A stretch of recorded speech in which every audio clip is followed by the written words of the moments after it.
계속해서 기도해 주시고 또 함께 해 주시기를 부탁을 드립니다. 우리 오늘 주시는 말씀 우리 함께 보겠습니다. 로마서 1장 16절과 17절 두 절의 말씀인데요. 우리 다 찾으셔서 우리 함께 읽겠습니다. 로마서 1장 16절, 17절 두 절의 말씀 우리 함께 읽고 우리 말씀 나누도록 하겠습니다. 함께 읽습니다. 내가 복음을 부끄러워하지 아니하노니 이 복음은 모든 믿는 자에게 구원을 주시는 하나님의 능력이 됨이라. 먼저는 유대인에게요 그리고 헬라인에게로다. 복음에는 하나님의 의가 나타나서 믿음으로 믿음에 이르게 하나니 기록된 바 오직 의인은 믿음으로 말미암아 살리라 함과 같으니라. 아멘. 이제 황디모대 선교사님 나오셔서 말씀 전하실 텐데 오늘 우리에게 주실 하나님의 말씀을 기대하면서 우리 박수로 우리 환영하고 말씀 나누도록 하겠습니다.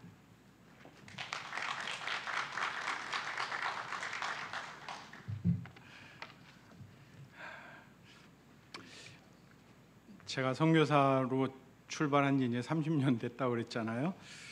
이렇게 1년을 이렇게 풀리 그 안식년을 가져본 게 이번이 처음이었어요. 그러니까 이렇게 살 수도 있구나 싶을 정도로 어떻게 보면 참 해보지 않았던 그 시간이었는데, 또 달라스에서 머무는 그 겨울에 한 3개월, 또 이번에도 한 2달 반 정도 시간 보내면서 정말 너무 행복했습니다.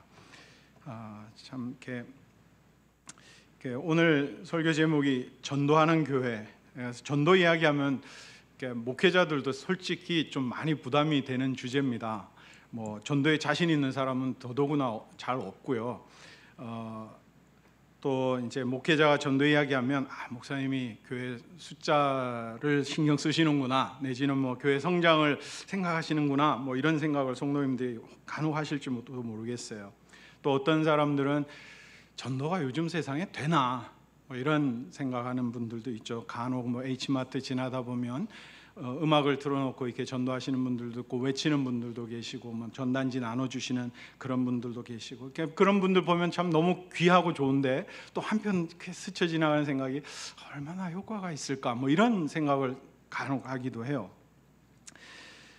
근데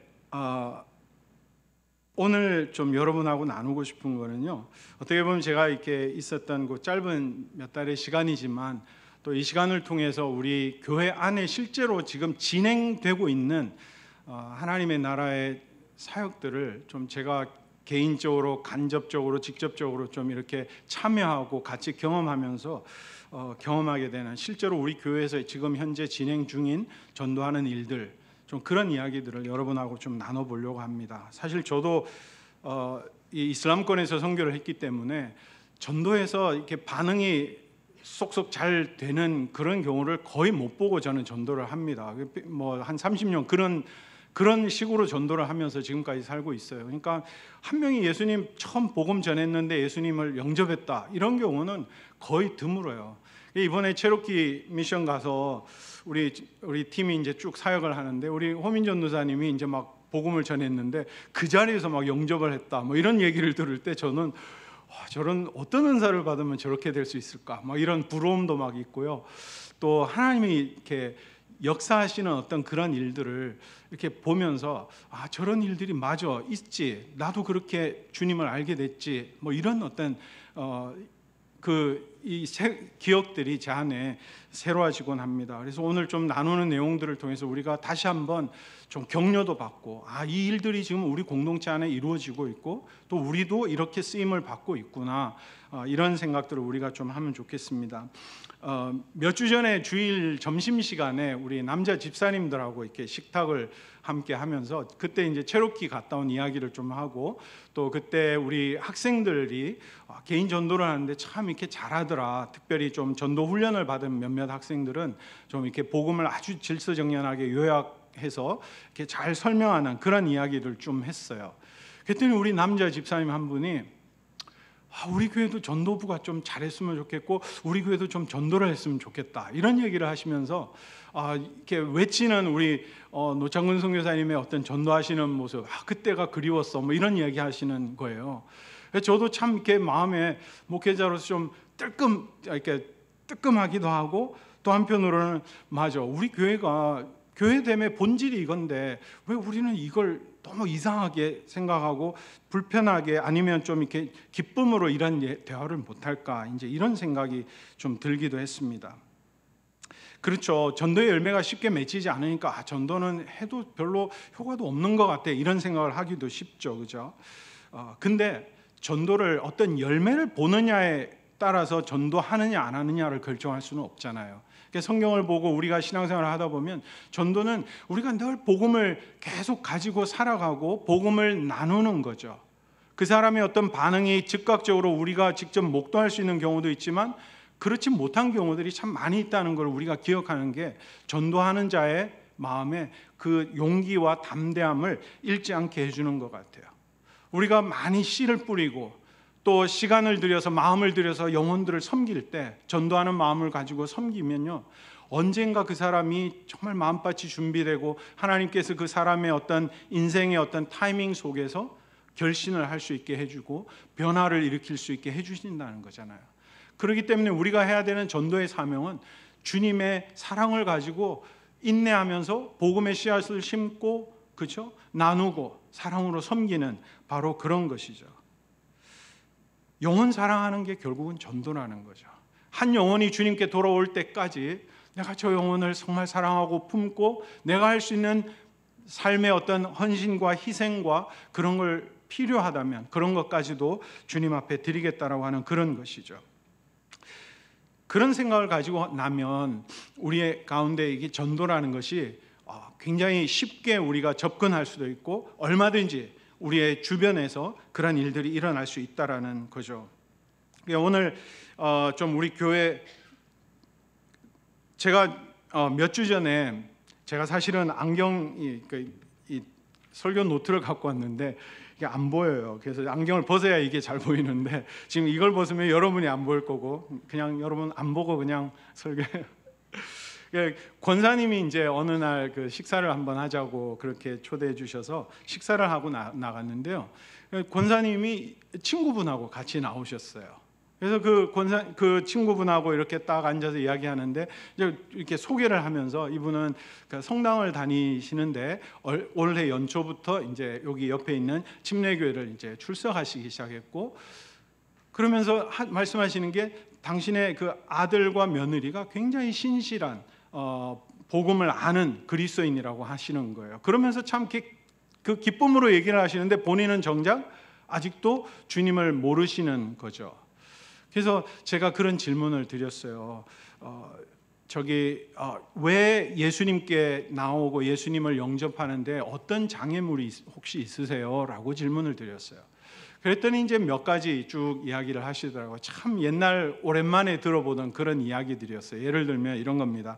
왜 하나님이 창세기에 보면 선악과 나무를 이렇게 에덴 동산에 놔 주셨는데 왜 그거 놔가지고 이렇게 인간이 죄에 빠지도록 만들었느냐? 이거.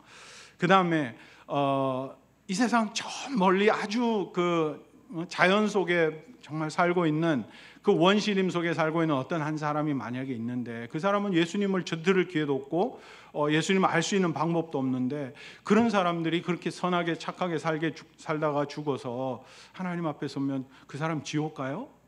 이 질문. 그죠? 우리도 그런 예수 안 믿기 전에 그런 질문들을 했었잖아요. 예수님 복음 듣지 못한 채 이렇게 죽어간 우리 조상들은 그럼 어떻게 되는 거예요? 뭐 이런 이야기들. 근데 그런 이야기들을 뭐 최선을 다해서 제가 답변을 드리고 말씀을 드리고 이제 이렇게 시간을 가졌습니다. 근데 중요한 거는 이분의 마음이 굉장히 많이 열려 있다는 거예요. 그리고 친구분들의 우리 권사님이 벌써 10여 년째 지금 친구 관계 속에서 복음을 나누고 좀 전도하려고 그렇게 하시고 또 그 아들이 특별히 예수님을 믿고 특별히 부모님과의 관계가 어려웠었는데 오히려 예수님 믿고 나서 이제 어머니에게 너무너무 잘하고 그런 과정을 통해서 이 어머님이 이제 교회를 출석하시면서 근데 제가 이렇게 교제를 나누고 복음을 설명드리면서 이분 안에 굉장히 주님의 그 천국문에 가까이 왔다라는 그런 생각을 좀 제 스스로도 이렇게 할 수 있게 됐어요. 그 주변에 얼마나 많은 분들이 지금 이 한 영혼을 위해서 마음을 쏟고 사랑으로 돌보고 있고 또 특별히 그 자녀들이 그렇게 마음을 다해서 기도하고 전도하고 있다는 거죠. 아마 이분도 아실 것 같아요. 근데 뭔가 이렇게 결단을 내리고 자신의 어떤 인생의 주인이 자기 어떤 그 삶에서 내려와서 예수님을 자신의 인생의 구주로 주님으로 인정하는 것 자체가 어쩌면 이분의 삶 속에 굉장히 큰 어떤 도전이라고 다가올지 모르겠어요. 또 한 집사님이 얼마 전에 저에게 좀 부탁을 했어요. 우리 영어권 자녀를 둔 집사님이 좀 아들하고 이제 성경도 보고 이렇게 좀 성경 공부하는 책도 같이 공부를 하고 있는데 어느 날 그 공부를 하고 아들에게 그런 질문을 해봤대요. 너는 예수님을 믿니? 그러니까 좀 엄마의 마음으로 좀 이렇게 좀 뭔가 구원의 확신을 좀 아들이 분명히 갖고 예수님 믿는다, 영원한 생명을 가졌다, 또 그것이 발판이 돼서 이제 신앙적으로 더 성장해야 되니까 이제 그런 마음으로 어머님이 집사님이 질문을 했는데 이 아들의 마음이 아들의 대답이 그거였대요. 엄마, 나는 아직은 아닌 것 같아 라고 얘기를 한 거예요. 그러니까 엄마의 마음이 이제 철썩 내려앉고 또 그런 것을 가지고 어머니가 이제 집사님이 작전 기도를 이제 지금 들어가셔서 하고 있는 중이에요. 근데 이분이 이제 저보러 이렇게 아들을 한번 좀 만나 달라고 그래서 아들을 만났는데 같이 만나갖고 교제를 했는데 생각보다 되게 마음이 많이 열렸고 이미 엄마랑 성경 공부를 하고 있었고 또 아침마다 성경의 구절들을 엄마가 보여줘서 보내주면 아들이 그것을 읽고 하루를 시작하고 이런 어떤 관계 속에 있는 아들이었어요. 그러니까 마음이 되게 열려 있는 거죠. 그래서 이제 한번 방문하고 그 다음에 다시 한번 만나서 이제 교제를 하면서 이제 성경 공부를 했어요. 첫날은 만났을 때 이제 성경 읽고 큐티하는 거를 가르쳐 줬고 둘째 날은 이제 구원의 확신에 대한 성경 공부를 짧게라도 이렇게 같이 하면서 복음이 무엇인지, 왜 예수 그리스도가 우리의 구세주인지 그 내용을 쭉 공부를 했어요. 공부를 마치고 나서 제일 마지막에 질문을 던졌습니다. 이 모든 내용들에 기초했을 때 너가 지금 예수님을 지금 영접하는데 어떤 장애물이 있느냐라고 물었어요. 했더니 이 형제가 이건 내용들은 자기가 다 이해를 한대요. 자기 부모님들이 어떻게 예수님 안에서 변화되었는지 자기가 봤기 때문에 그 변화된 아버지 어머니의 모습을 보면 분명히 하나님이 살아계시다는 걸 자기는 안돼요. 근데 아직은 자기는 준비가 안 된 것 같다라고 얘기를 했어요. 그래서 이유를 물었더니 그래도 세상에 여러 가지 종교들이 있는데 이런 종교들도 한번 다 좀 조사해보고 그래도 연구해 봐야 되지 않겠느냐 이 이야기를 하더라고요. 그래서 오케이, 뭐 리즈너블하다, 합리적이다 그러면서 그러면 하나씩 좀 얘기를 해보자. 그래서 제가 이제 이슬람은 제가 잘 전공이니까 또 이슬람 이야기를 하면서 이슬람은 아닌 것 같지 않니? 그랬더니 아니래요. 그러면 힌두교는 어때? 그랬더니 힌두교도 뭐 이런 여러 신이 있는데 뭐 다신주의고 막 그런데 아닌 것 같대요. 그럼 불교는 어때? 그랬더니 불교는 뭐 그러면서 이제 불교도 이제 가능성이 뭐 있을 수는 있지만 reincarnation 뭐라 그러죠 그걸? 윤회라는 게 참 이게 좀 신비로운 어떤 그런 그 개념 같기는 한데 뭐 그건 사실일지 모르겠다 뭐 이런 식으로 하면서 얘기를 했어요. 결국은 이제 그렇게 하면서 사실은 마무리가 일단은 됐어요. 영접은 아직 안 했죠. 근데 그런 이야기들을 하면서 구원의 진리가 뭔지, 우리가 예수님을 믿어야 되는 이유가 결국은 이게 인본주의적인 사고 안에서는 복음 이해가 되지 않습니다. 결국은 하나님 중심의 관점이 그 속에 심겨지지 않으면 복음이라는 것은 도저히 있을 수가 없는 것이죠. 이 형제 아직도 기도의 제목이고 또 우리가 진행 중인 하나님의 일들입니다. 그러니까 영어권이기 때문에 어떻게 보면 우리 LF의 형제 자매들 성도님들의 도움을 받아서 함께 우리가 우리의 자녀들 또 우리 주변에 있는 2세들을 섬겨야 되는 거죠. 또한 부부가 계셨습니다. 교회에 오래 다니셨던 부부셨고 근데 지금 우리 교회를 안 다니세요. 그래서 이제 마음의 생각도 나고 그래서 이제 한번 방문을 하고 교제를 나눴습니다. 근데 이게 뭐 일상적으로 이렇게 대화를 하면 이제 교회를 다니시다가 안 다니시는 분들은 좀 이렇게 좀 껄끄럽잖아요. 근데 이제 제가 질문을 이렇게 영적인 질문을 했어요. 근데 그 와이프 자매님이 여자 성도님이 여자분이 호칭을 뭐라고 그래야 되는지 모르겠네. 그 여자 성도님 그 와이프가 영적인 그 대화에 참여하고 반응을 하는 거예요. 그래서 저는 이제 거기서 더 나가서 이제 복음을 이야기를 했죠. 그리고 그랬더니 구원에 대한 이야기를 하는데 이분의 복음에 대한 이해가 완전히 성경적이지 않은 거예요. 저는 내심 너무 놀랐어요. 그리고 이제 그 남편분이 나중에 오셔가지고 남편분이랑 따로 이제 이런 얘기를 좀 하면서 그 전에 와이프랑 얘기했던 내용을 살짝 얘기를 하면서 좀 이렇게 제 안에 염려가 있다는 그런 표현을 이렇게 했는데 여튼 그리고 나서 이제 이렇게 돌아왔습니다. 그분들을 이제 뒤로 하면서 이렇게 떠나오면서 제 안에 한편으로 좀 이런 생각이 들었어요. 우리 교회는 뭘 한 건가? 우리 목회자들은 도대체 우리는 뭘 한 건가?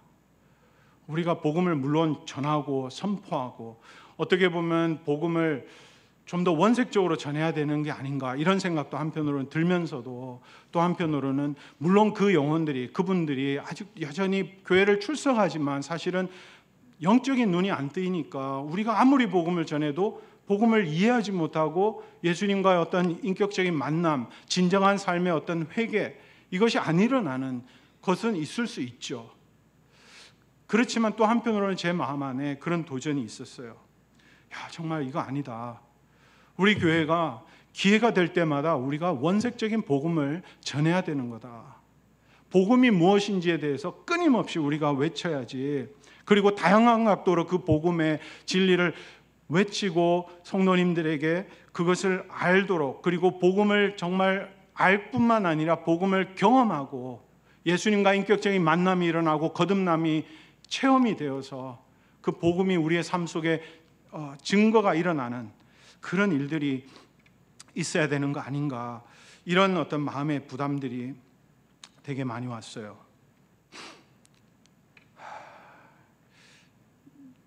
다섯 번째 에피소드입니다. 우리 미희자매 아시죠? 여러분 우리 이태식 집사님 이기순 권사님의 딸 미희자매 겨울에 왔는데 이제 암에 걸렸고 그래서 이제 기도가 필요하다. 그래서 기도하다가 이제 저희도 신방을 하고 또 성도님 장로님들 권사님들하고 같이 신방을 하기도 하고 또 우리 LF에 이제 그때는 제가 그 자매님이 영어권인 줄 알았어요. 그래갖고 우리 LF에 또 광고해갖고 LF에 소그룹 모여가지고 같이 가서 우리 예배 좀 드리자. 자매를 좀 격려하자. 2세 자매다. 그랬더니 우리 형제 자매들이 몇 명이 모여갖고 또 신방도 하고 그렇게 이제 했어요. 나중에 알고 보니까 한국말을 너무 잘하는 그런 자매인데 그래서 그때 이제 기도하고 또 그러고 이제 저희는 2월 말에 이제 카나다로 갔었죠. 그리고 카나다에 있으면서도 이런저런 소식을 전해 듣고 그렇게 했었습니다. 근데 이번에 6월 중순에 와서 들은 첫 번째 소식은 자매가 LA를 가 있다는 거예요. 어떡해요? 제가 겨울에 봤을 때만 해도 완전히 말라가지고 아무것도 정말 어떻게 움직일 수가 없는 엄마가 계속 돌봐야 되는 그런 상황이었는데 제가 그것을 봤는데 어떻게 엄마 품을 떠나서 LA로 가서 있을 수가 있나요? 제가 너무 놀랐어요. 그리고 나서 이제 그 정황을 이렇게 들어보니까 너무 놀랍게 하나님께서 정말 치유의 어떤 손길들을 손길로 만져주셨고 회복을 시켜주셨고 그리고 또 지금도 물론 항암치료 약을 복용은 하고 있지만 그렇지만 몸이 많이 좋아지고 또 혼자서 또 남편이랑 같이 생활할 수 있는 그 정도가 돼서 LA로 가서 생활을 하고 있다는 거예요. 그래서 2주 전에 제가 이제 전화 신방을 했습니다. 그래서 전화를 하는데 이 자매가 정말 너무너무 믿음이 정말 좋은 거예요. 주님이 자기를 살려주셨다라고 주님이 자기에게 베푸신 은혜가 너무 크다고 간증을 하고 또 자기 남편 이야기하면서 남편도 정말 주님 안에 새롭게 주님 만날 수 있도록 그렇게 위해서 기도한다고 그런 이야기하고 그때 이 자매가 저에게 나눴던 내용 중에 하나가 우리 연합교회 성도님들이 와가지고 그렇게 기도할 때 어떨 때는 때로는 우리 성도님들이 그 방 안에 들어가지도 못한 채 거실에서만 기도하신 적들도 있는 걸 제가 알아요. 근데 그 기도의 소리, 예배하는 소리 때문에 이 자매가 하나님이 나를 여전히 붙잡고 계시구나, 그것을 그렇게 느꼈대요. 방 안에 있으면서. 저는 기도하면서 정말 그때 겨울에 기도할 때 저는 우리 교회가 가진 영적인 싸움이라고 저는 생각을 하고 그렇게 기도를 했던 것 같아요. 하나님, 우리 교회가 이 자매의 회복을 통해서 하나님이 우리 교회를 정말 사용하시고 있다는 거 보여주십시오. 하나님이 살아계시다는 것을 우리 교회 가운데 나타내 주시고 증거로 보여달라고, 그런 좀 처절한, 정말 주님께 부르짖는 그런 기도를 했던 것 같습니다. 근데 이렇게 주님이 몇 달 사이에 이렇게 회복시켜 주신 것이, 저는 우리 성도님들이 함께 정말 한 영혼을 놓고, 물론 이 자매님은 예수님을 믿는 믿음이 있었지만 한 영혼을 회복시키는데 우리가 함께 그렇게 교회적으로 기도하고 또 그렇게 승리한 것에 대한 하나님의 어떤 그런 축복이라는 생각을 하면서 정말 너무너무 기쁘고 감사했어요.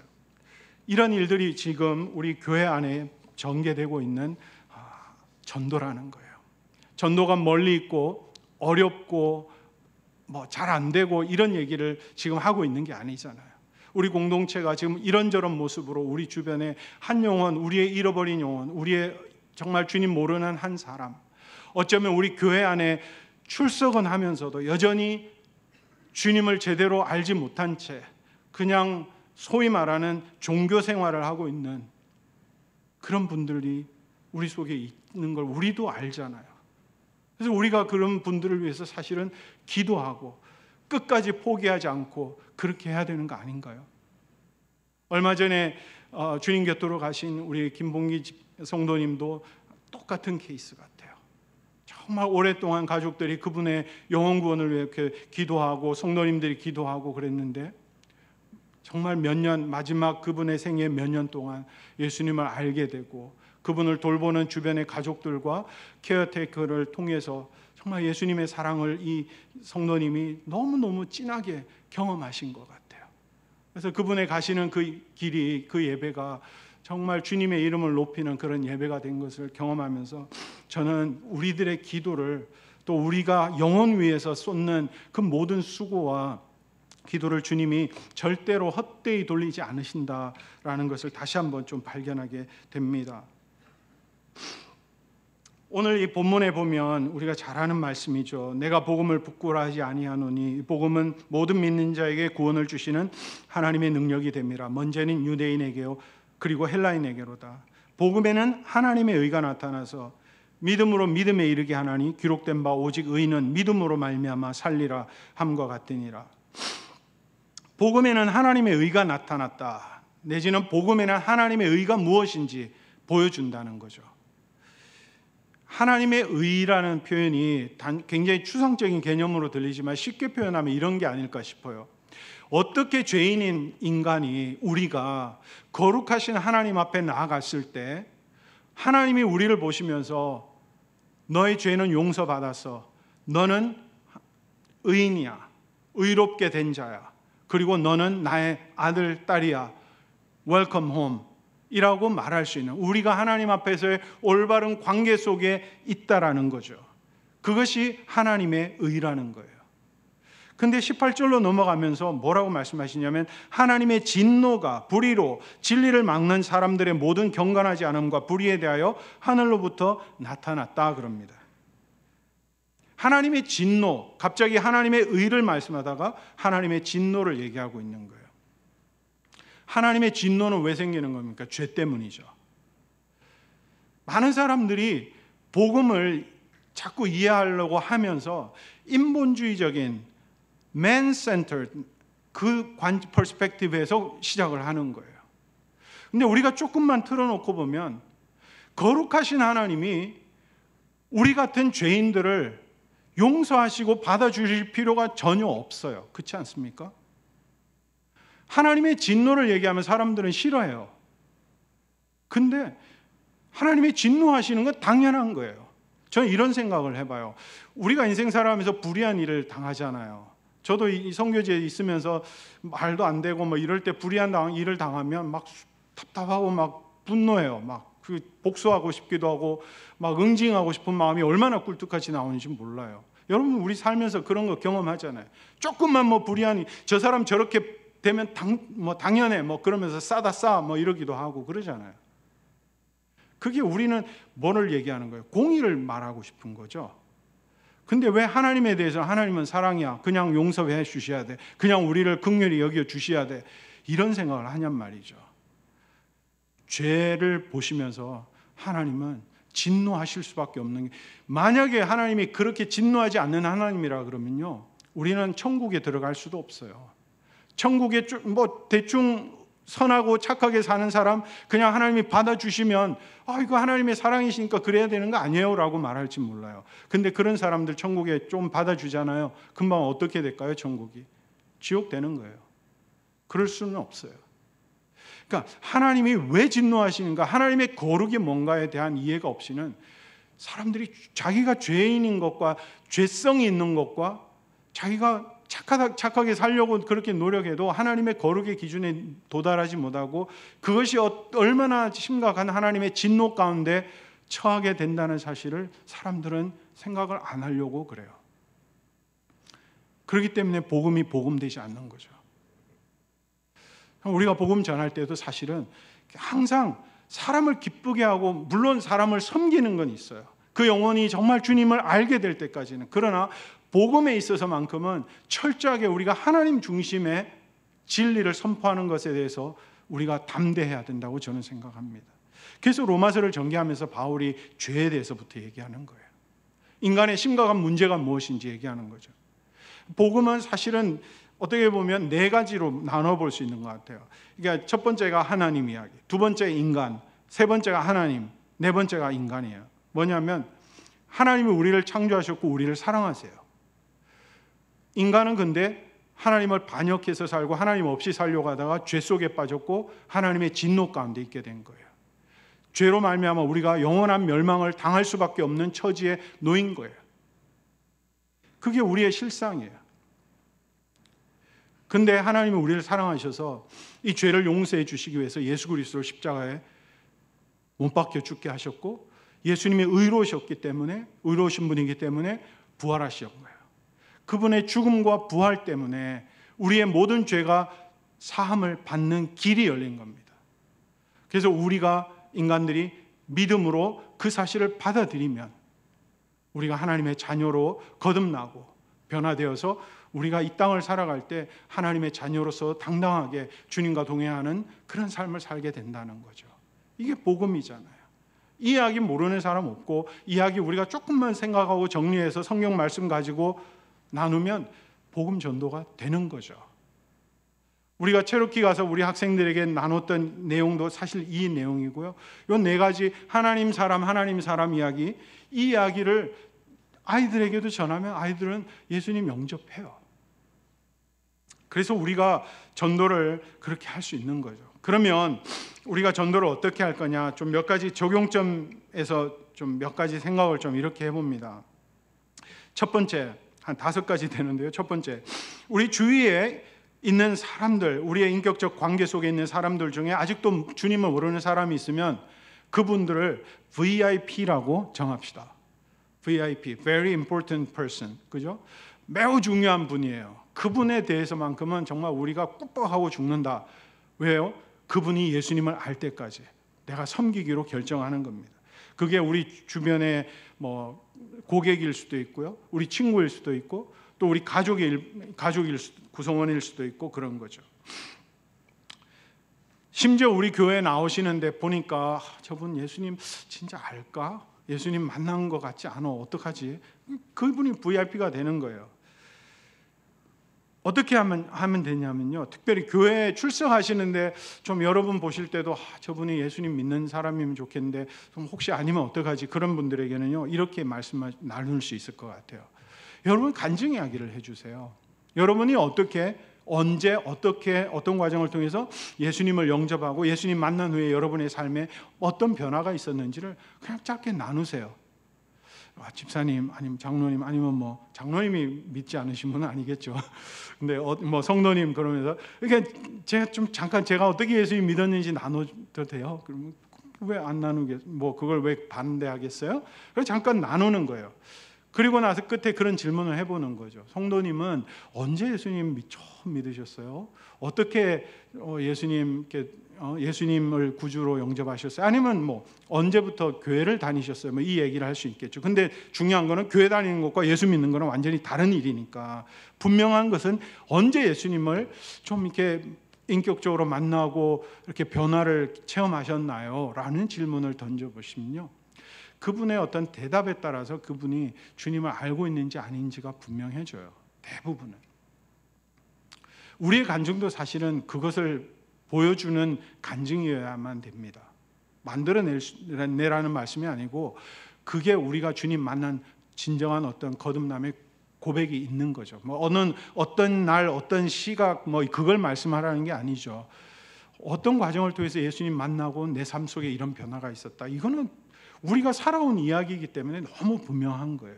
그리고 그 이야기를 좀 들려주세요라고 하는 거죠. 그랬을 때 만약에 그분 안에 그 분명한 어떤 간증이 없다면 어쩌면 우리가 그분과 함께 복음의 대화를 더 많이 해야 되는 그런 사람이다, 이런 생각을 할 수 있는 거죠. 우리 교회 안에 좀 이런 이야기들이 더 풍성하게 나눠졌으면 좋겠어요.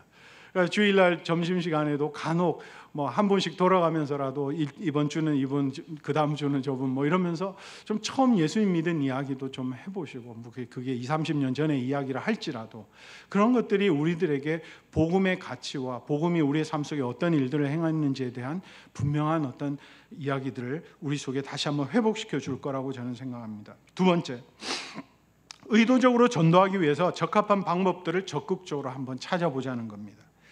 한 사람이 예수님을 알게 되기까지는요, 이 사람이 복음을 여러 번 들어야 돼요. 수십 번 이상 들어야지 어느 날 언젠가 어떤 하나님의 시간에 그분이 주님을 영접하게 된다는 사실입니다.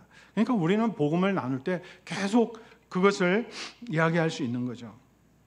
결국은 그리스도의 사랑을 가지고 어떻게 하면 의도적으로 그렇게 나갈 수 있을까?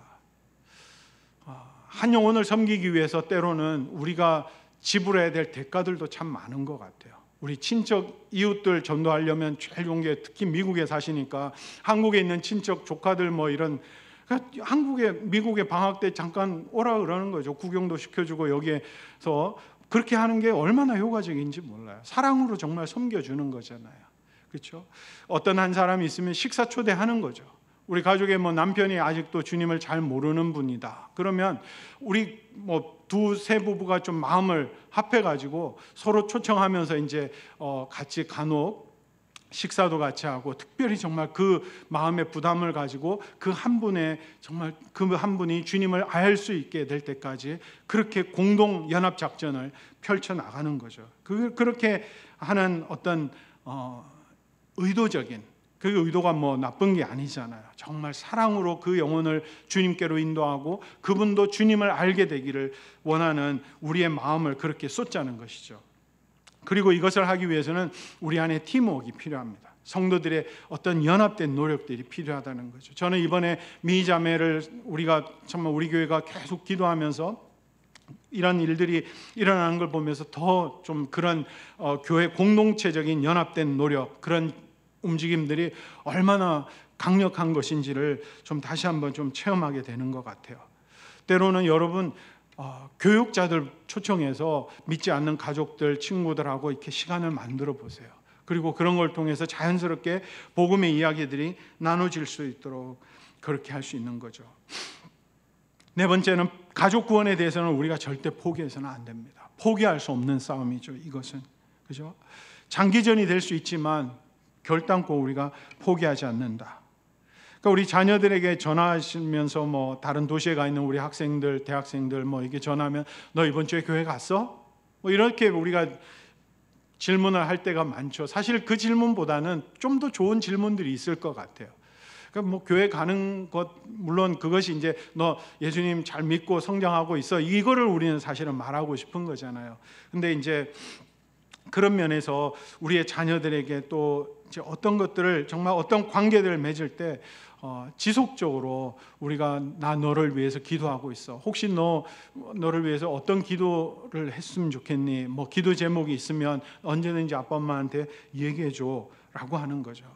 어떤 사람이든지 간에 인생을 살아가면서 어떤 라이프 크라이시스라고 하는 이 인생의 위기의 순간이 찾아옵니다. 그렇죠? 얼마 전에 우리 라이프 앤 프루트의 한 형제랑 교제를 하면서 이 형제가 굉장히 열심히 있게 좀 이렇게 성실한 그런 형제예요. 그래서 한번 교제를 해보고 싶다 그래서 교제를 하면서 언제부터 너 그렇게 열심을 뿜고 그렇게 막 설교 시간에 노트 테이킹하고 막 그러냐 이랬더니 한 1년 반 정도 전이래요. 그때 무슨 일이 있었는데 그랬더니 자기가 대학 졸업하고 직장 생활한 지 얼마 안 됐는데 결혼한 지 얼마 안 됐을 때 레이오프 당한 거예요. 직장에서 이제 갑자기 해고를 당한 거예요. 그러니까 한 3개월 정도 이제 해고를 당했는데 그 시간에 자기가 해고를 당하면서 자기가 정신도 차렸지만 하나님께 그런 기도를 해요. 하나님 너무 감사합니다. 제가 정신없이 살고 있었는데 다시 하나님 찾을게요. 그러면서 이 형제가 주님 앞에 마음을 가다듬고 주님께 나아가고 게임에 막 그렇게 좀 이렇게 많은 시간을 허비하던 것들도 많이 줄여나가면서 자기 안에 성경을 처음부터 끝까지 창세기부터 계시록까지 성경 완독하는 그런 시도도 하고 그렇게 했다는 이야기를 제가 듣습니다. 그런 라이프 크라이시스가 정말 안 일어나기를 우리는 원하지만 사실 그런 순간들을 우리가 잘 포착하는 게 굉장히 중요합니다.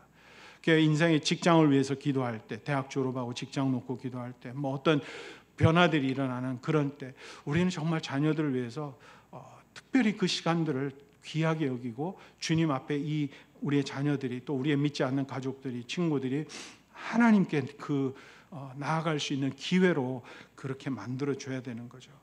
어떤 정말 인간적으로 봤을 때 불가능해 보이는 어떤 그런 상황 속에 아빠 엄마 너를 위해서 그 상황이 해결되기 위해서 기도하고 있어. 하나님이 분명히 해주실 거야. 믿음으로 선포하고 죽자 사자 기도하는 거죠. 하나님이 정말 그렇게 간섭해 주실 때 우리의 자녀들이 하나님의 손길을 보게 되는 거죠. 그런 것들이 조금씩 우리들의 주변에 있는 잃어버린 영혼들이 주님께 돌아오게 되는 그런 길이라는 것입니다. 마지막으로 5번째는요. 우리가 먼저 복음을 즐거워하고 누려야 된다는 거예요. 우리가 예수님 믿으면서 행복하고 즐겁잖아요. 그러면 사람들이 엄마 아빠는 뭐가 그렇게 좋아? 아니면 당신은 여러분은 뭐가 그렇게 행복해? 당신은 그렇게 보면 늘 즐거운 모습인데 삶의 환경이 어려운 걸 내가 분명히 아는데 어떻게 그렇게 평안할 수 있냐? 사람들이 이렇게 질문할 수 있을 정도로 우리는 복음의 즐거움을 가지고 사는 성도들이 돼야 되는 거죠.